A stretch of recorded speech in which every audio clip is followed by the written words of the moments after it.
the Portal Guardian. Good morning, you guys. It's April 22nd. I haven't done an update for April, and so we're gonna get a tour. I have some grafts that took. I made a grafting video, but this little clump right here with that Bud Light tag, that's a beauty plum, and that's new bark graft. And then there was another graft that didn't take, but the plum is putting on some new growth, not a lot of fruit. And of course, George is gonna follow us now that I'm walking away from him. I need to get a super on that colony. Things are expanding fast here. I don't know if you can pick up the energy. I think I heard another duck right over there. She's probably laying. Yes.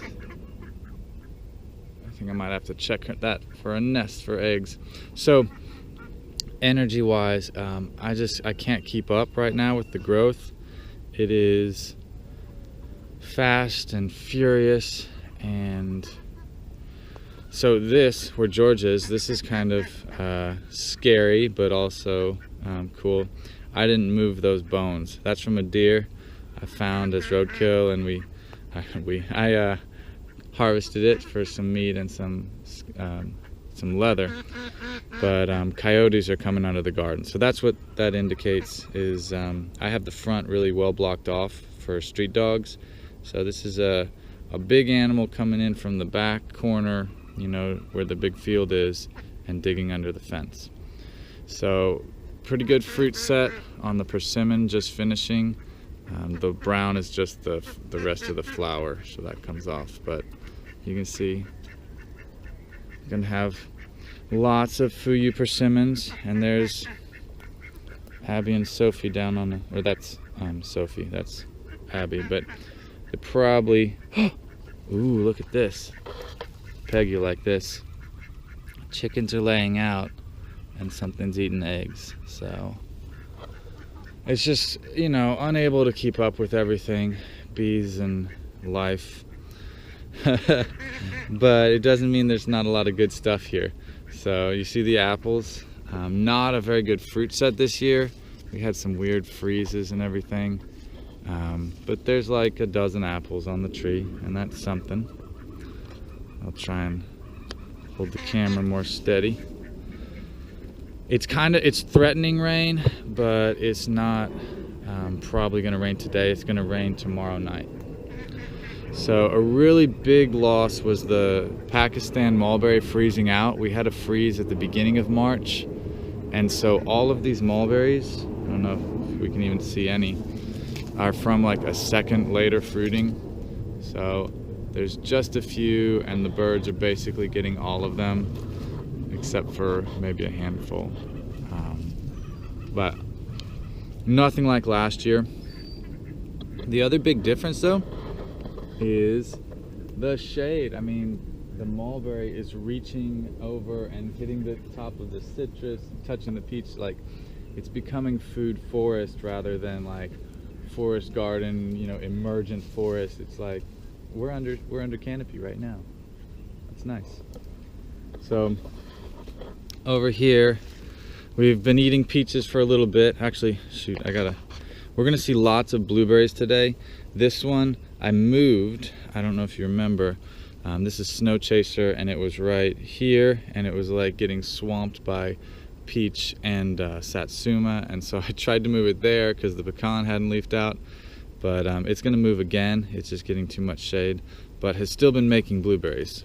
I harvested blueberries yesterday, so we won't see too many. But so peaches, it basically was a really rough year because of insect pressure on peaches, and you can see it. You know, like those two are bad.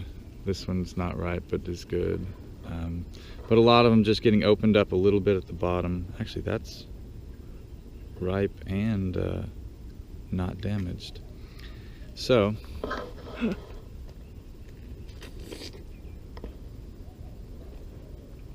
Peggy and I have still been getting to eat some, but it wasn't a lot for sharing. And the reason, so here's my theory, the loquat trees have had their first major fruiting this year. These are seedling loquats in the garden, and so the fruit flies were ramped up from the loquat trees and just kind of transitioned over here because, you know, pretty heavy pressure, not a lot of perfect pieces like this one. But this is the early one. This is Florida Prince, and it's been going for a few weeks, probably since the beginning of April, and I have to duck underneath. But here's the typically, you know, like see the flies opening up the bottom, and but they're basically all becoming ripe. I did a little clear out the other day, kind of my, I don't know, meditative stuff. So you see that oak tree right there? I cut out about half of its canopy. I didn't cut it down, or I didn't shorten it at all, but I wanted to let more light through to that Hamlin sweet orange and the pineapple guava. And then there's a nectarine right here behind this erythrina. We would have to walk.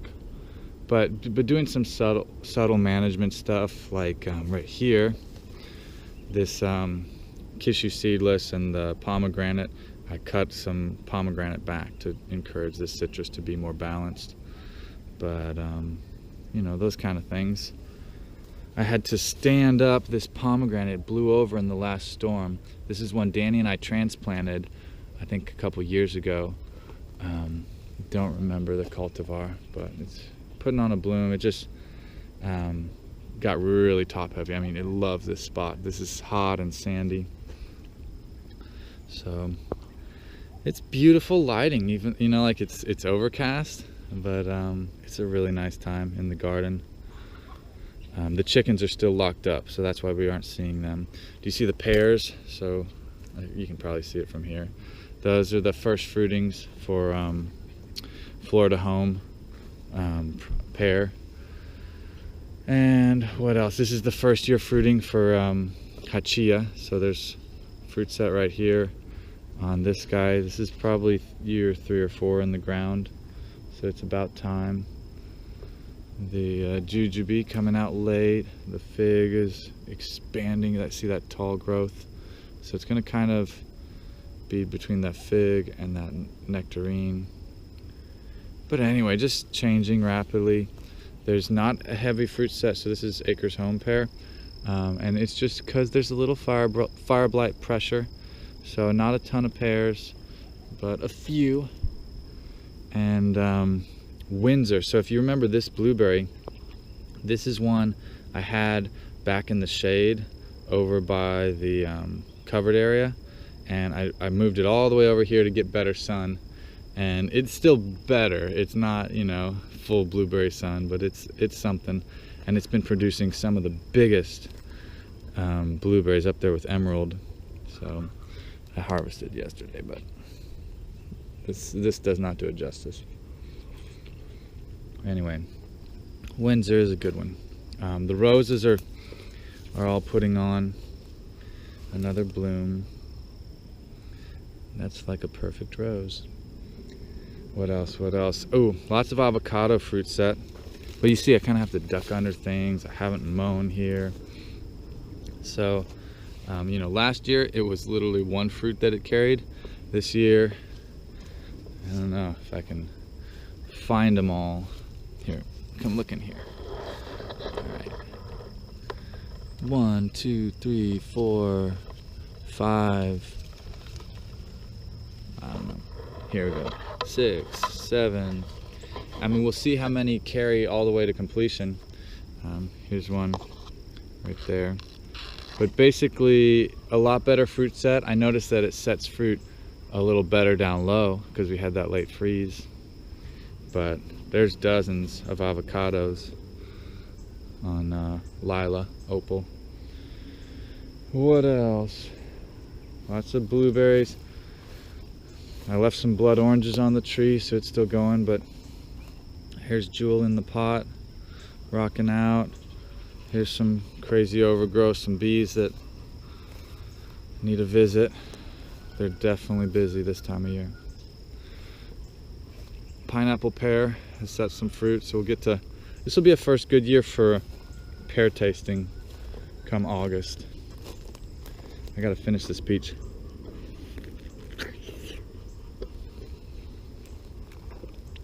So it's kind of nice that we had a mild winter. All of the citrus is really having a good year. There's a lot of greening pressure around, so it's something of concern, so I really want them to be strong. I have some opportunities to clear and chop and drop. This Carnival apple has a little fruit set at the top. I probably should just take it off because it's teeny. It's going to be an incredible year for pineapple guava. So you see all the flies working at the bees have been getting pollen from it. I eat a petal or two. There's a ladybug larva right here in front of the camera. You see her? Try and hold it still. She's on the underneath side. Anyway, so full of life, and eat your pineapple guava petals. That's important. So here's a tomato that just exploded out of the ground. I planted tomatoes a little bit early. Well, not early. So this tomato got freeze damage in March. It got planted at the end of February, but then it just exploded out after that. It's got some really deep mulch at the base, and it's a cherry type. You see the fruit set, probably Sweet Million, but it's already pushing 5 feet, 5.5, and that's pretty good.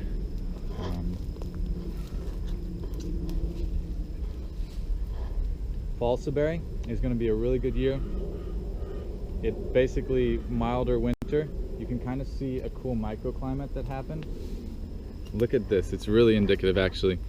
It gave me this idea. So you see these few branches? There was a lot of passion vine leaves that were catching heat up above. Sorry for the peach.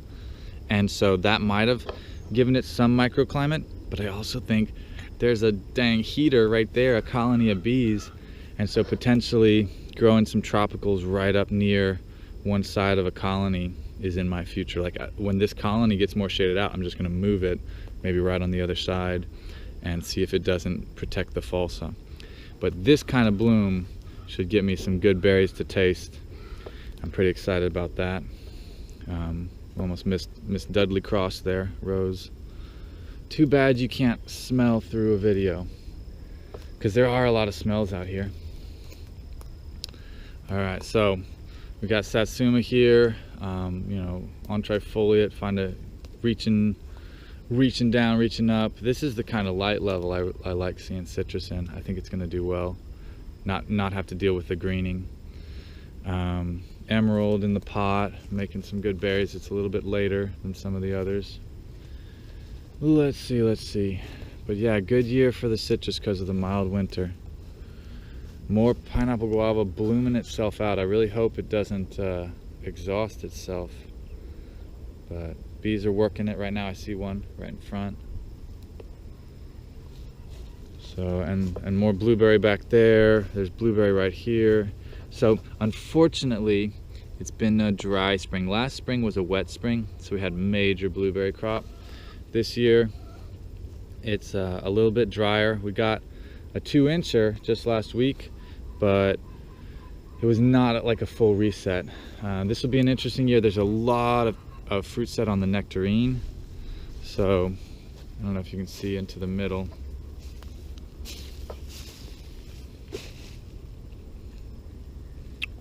Sorry.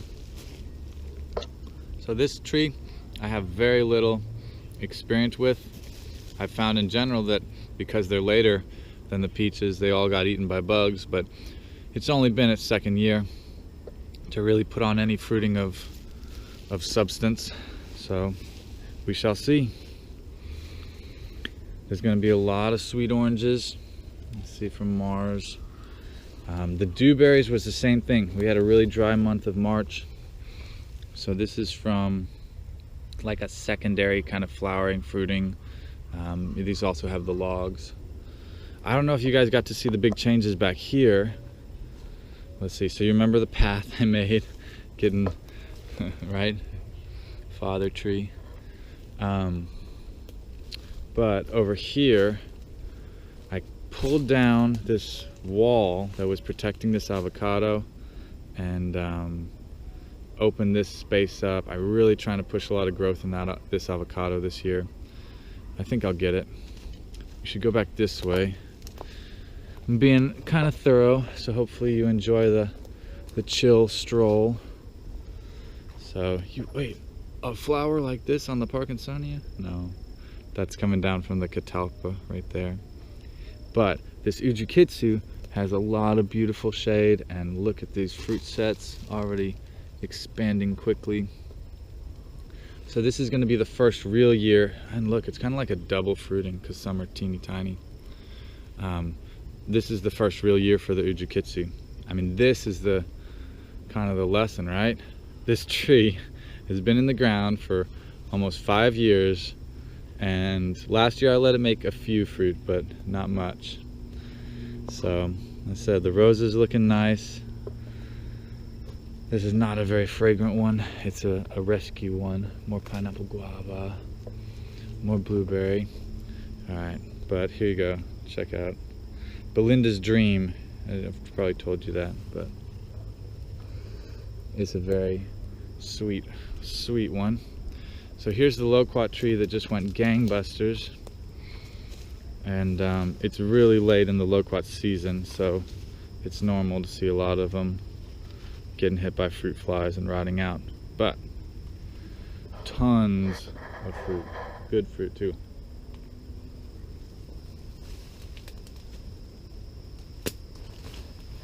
So you see the peaches?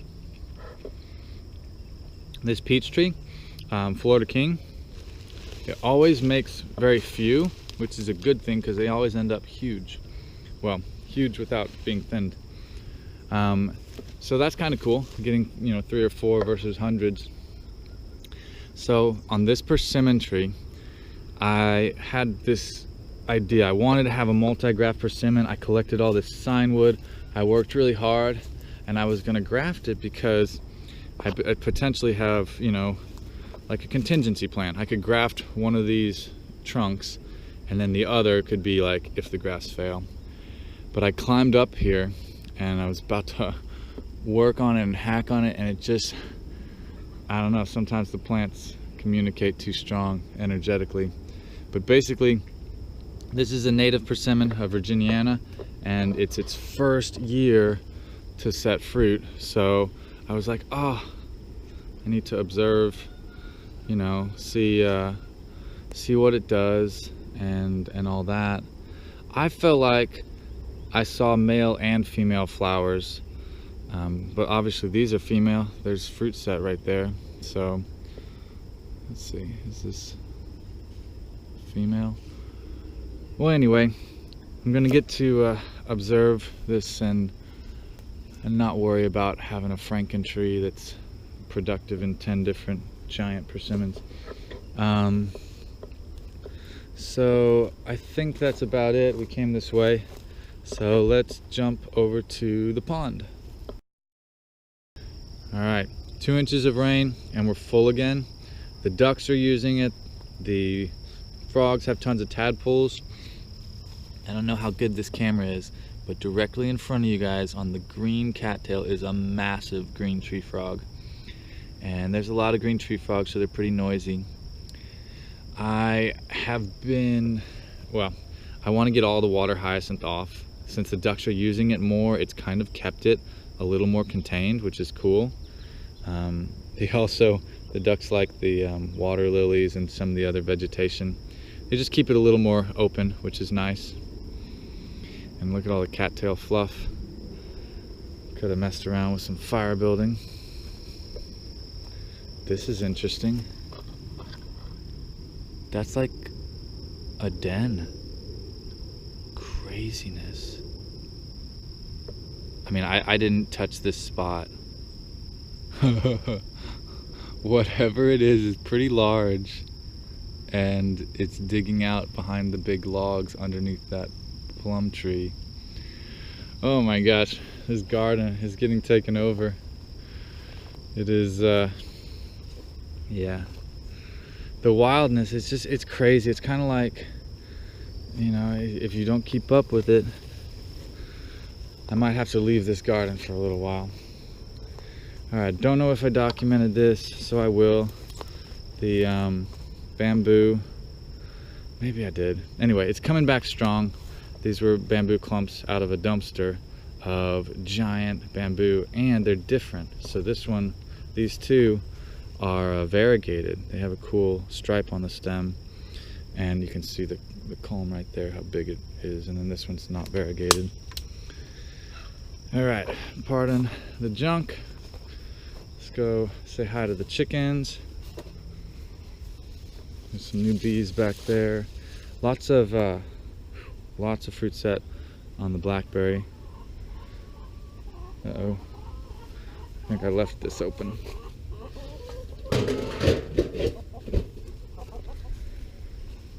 All right. So lots of fruit set on the blackberry. It's going to be nice. It's an interesting year because the chickens have suppressed all of the new shoots, so very few. This is all like second year fruiting wood. And then, let's see.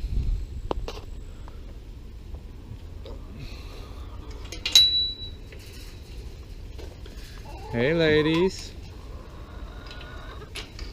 Come here. Come here.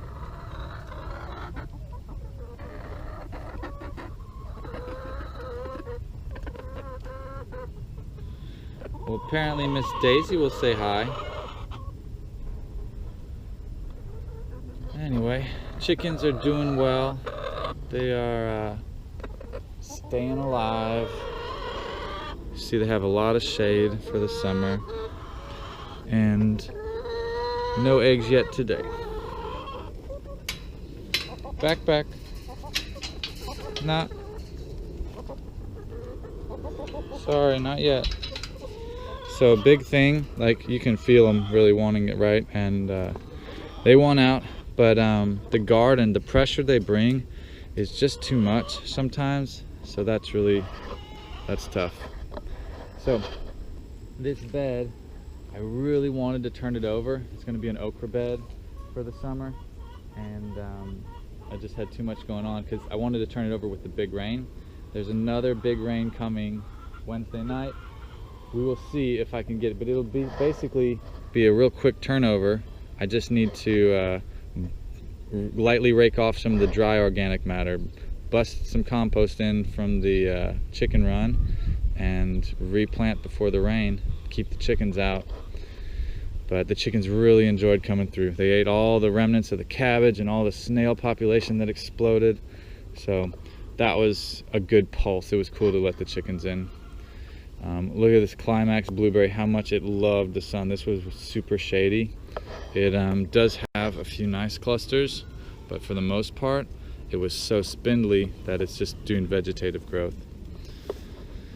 Whew.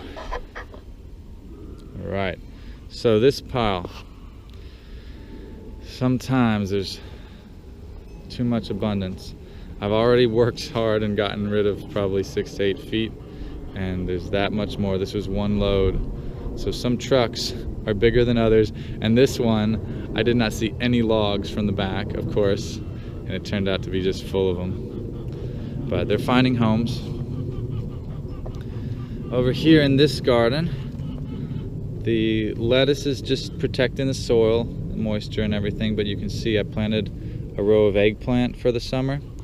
Right here, which is pretty cool, Peggy got to hang out with the chicken while it was making that little hang out with the rabbit while it was making that nest. She petted the rabbit for the first time, the wild rabbits. It's just a false nest, so no big deal. But so here's a row of dancer. This is I don't expect the plants to be super huge, so that's why the spacing's a little tight for eggplant, but they'll fill it out, and that'll be nice for the summer. And probably sweet potato or okra, something simple on the other sides. All right, are you guys bored yet? No, it's a long one. There's a bunny right there. See? Bunnies are everywhere, and this bunny is 10 feet away, and the GoPro makes it look like it's a mile away. I just messed with your nest. Anyway, hopefully the ducks are still in the garden. So on this side, less change There's loquats getting demolished by fruit flies. There was not enough time for sharing. There's citrus on the ground. This is going to be an issue. I think I hear the ducks outside. So this jujube, you can see the shade. This area is getting a big overhaul soon. It's going to get basically, when this tree comes out, it's going to be a huge change. It's tough. I actually might take out half the canopy this year and then wait another just to get a really big log. But lots of good things. Oh, the Franken grafting over here. So more bees coming in all the time. Lots of blueberries that need to be eaten. Otherwise the birds are going to start taking it out. So here's the Franken mulberry graft. You can see some have taken, but I did like, I don't know how many, a crazy amount of grafts on this tree. And now it's got a banana leaf, gonna mess things up. So this one, semi-decent. Let's see what's going on back here. This has got to come off. The foil is unnecessary. That one didn't take. So this is out of the graft, so that's good. Both of those are out of the graft. So this one is, this whole branch is good. That'll be Pakistan. This one might fail, but that one will get all the energy. I need to come in and do stuff like this to keep redirecting it through the end. So that's good that we're coming out here today. Right here, this one took, so you see the foil in the sun might have helped, but that's all Pakistan. George, hey, you guys came back in the garden. Awesome, buddy. Okay, so basically I was just practicing top working a tree, and then these all failed. I mean, look at the splits. It just, when you get really thick stuff, old diameter stuff, it's just too hard. But this branch also took, this is out of the graft, so this is Pakistan. And so I'm gonna take off these tips. Make sure not to bump this one in front of me. And push all that growth up into that one. So hopefully this heals in pretty nicely and makes some really good fruit in years to come. So that'll be cool. This avocado is still sitting. This is like zero growth, but that's okay. Look at these blossoms on the pomegranate. We are getting a little sprinkle. And there's a duck. Check them in. Yeah, get out of here. Okay. So this is the part that's just, it feels energetic, indicative of what's happening in my life.